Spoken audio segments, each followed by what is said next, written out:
Good morning, good afternoon, good evening, wherever you are right now. Ito po. Kanina po, naggawa ako ng reels kasi gusto ko sanang makuha si Moon at saka si Star. Pero natatakpan po sila ng mga alapaap. Ang kapal-kapal po ng alapaap. Ayan po. Sana po kita dito. Madaling araw po dito. Pero hindi na po siya madaling araw. 6 o'clock na po eh. At yan po ang nandito po ako sa playground. Meron pong ilaw. At hindi naman masyadong malamig. Kaya nandito po, nag-vlogs po ako. Mula po sa trabaho, ito. Ganda po ng ng pakiramdam ko dahil yan po si Moon.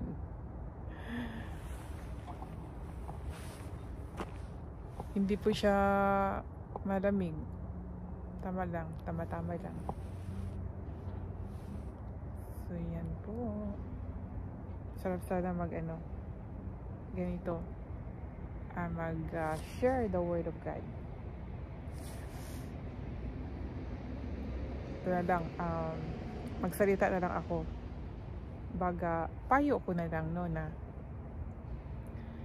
huwag po tayong matakot magbasa ng Bible.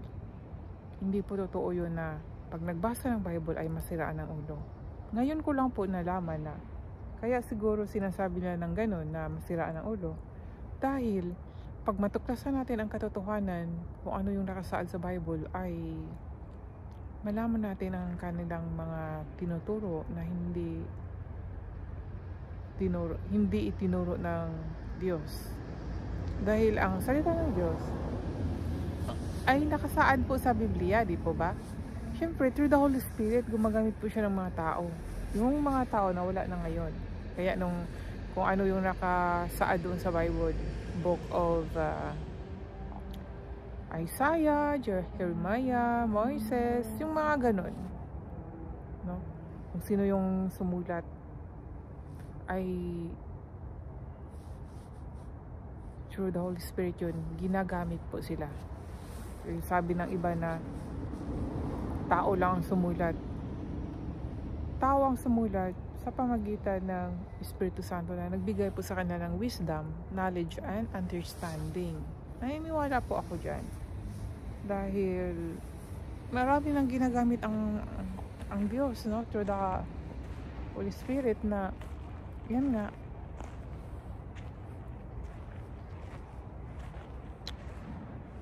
para isalita ang kanyang mga salita, ang kanyang mga totoong itinuturo po para masunod po natin ang Diyos. Pag matuklasan nyo po, syempre pag mag-iba ang ang pag-iisip, bibigyan tayo ng ng bagong pag-iisip, bagong espiritu. Pag nalaman natin ang katotohanan, syempre andoon magsisisi po talaga, magsisisi ang tao pag nalaman niya ang salita ng Diyos at doon ma-feel niya ang presensya ng Diyos. Talk lang ako ng talk, ha. Yan. Upo ako sa upuan. Iano natin. Yan po, para makita po natin kasi natatakpan talaga yung si Moon. So dito muna ako.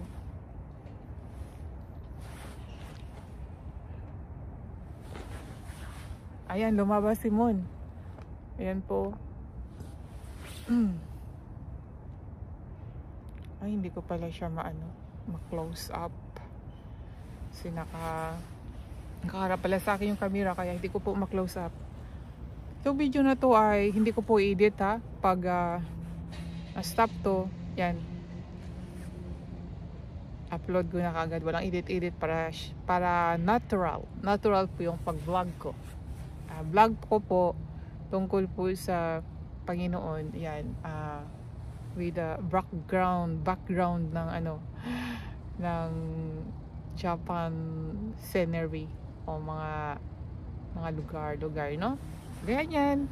Ang background ko po are actually yung ano ko ay itong sa Himpapawid. Hindi na kasi makita si Moon. Kaya yung kanina po kasi mula sa trabaho, nakita ko si Moon. Hindi siya full moon. Meron siyang hugis. Hindi ko maano, quarter. Ang nakita ko yung si San. Habang tinitigan ko si San ay parang gumagalaw, lumiliit, lumalaki. Then naisip ko baka natakpan lang siya ng ng alapaap. Pero pag natakpan ng alapaap, hindi dapat maliit lumaki, no? Kagaya sa mo natakpan, di nawala. Na-amaze po ako sa akala ko, tapos nandito po lang ako, pinarking ko lang yung ko. And then nandito po ako sa ground kasi malapit lang po dito yung bahay namin.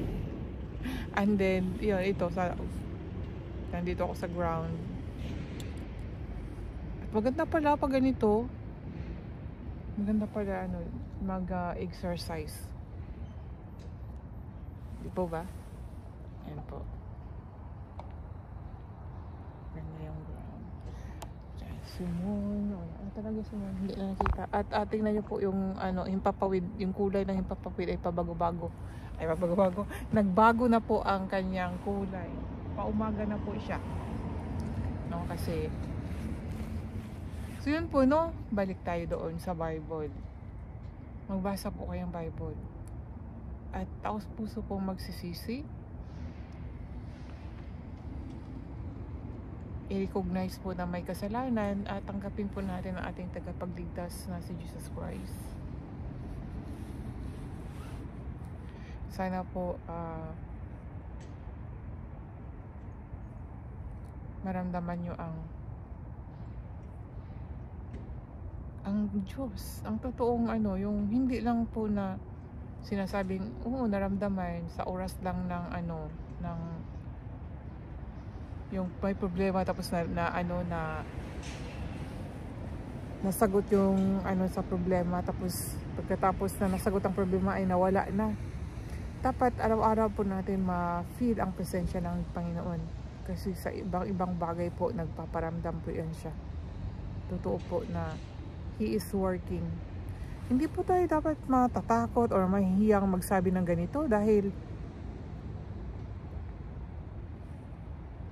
God is a spirit. Kaya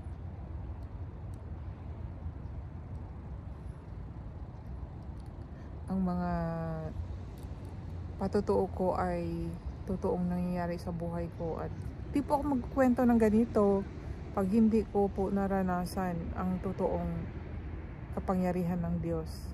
Totoo po talaga ang Diyos. Kahit sa dami ng problema, may mga problemang dumadaan. Kahit na nagsishare ako sa salita niya at may mga problemang dumarating sa buhay ko, parang wala lang. Masakit na naranasan natin, lalo na pag niloko tayo ng tao. Masakit po. Kasi sabi, nagtitiwala sa Diyos tapos ganun ang naranasan. Pero God is good pa rin, kasi sa ganung mga pagsubok po, lalo po tayong tumatatag at lalo pong nagtitiwala sa Kanya. God is good. Tayo lang. Minsan naisip ko rin baka ako ang meron pang may hindi magandang ginawa na hindi na nagustuhan ng Diyos, kasi di ba pag mahal ng Diyos ang kanyang anak ay kanyang itinutuwid. Kaya sa atin, feel natin na nakagawa na tayo ng mabuti at righteous na tayo, pero sa mata ng Diyos ay hindi ka tinutuwid. Ang pagtuwid kasi ng Diyos sa atin ay hindi po kasi yung daritso lalo na pag hindi natin siya narinig. Kaya marami tayong maranasan. May mga mangyayaring hindi maganda, at Basta iba, parang meron siyang tinik.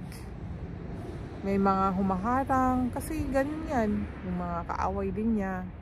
Minsan hinahayaan ng Diyos, di ba? Kung alam natin ang istorya ni Job.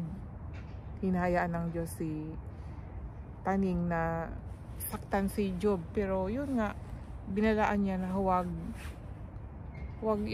tuduyang masira ba. Kaya yan po mga kapatid. So medyo mahaba na po ang mga sinasabi ko. At ako po magpapaalam na. Kasi papasok na po ako sa bahay namin. Maaga na rin. Ganda pala ng ganito. Sana no, palaging maagang umuwi mula sa trabaho para ganito. Kung hindi siya winter, maaga na to, may maliwanag na po kasi mga ganito oras. Pero dahil winter, ito madilim, kala parang gabi. Pero ayan po, nag-ano na po yung blue, something violet ang sa himpapawid, no? Kaya yan, palabas na po yung liwanag. So dito na lang po, and God bless po sa inyong lahat. Please share, comment, and react po sa aking mga upload. And tell me kung ano po yung mga hindi nyo po nagustuhan na mga sinasabi ko po. Okay lang, correct me ha. Thank you po. God bless po sa inyong lahat. God is good all the time.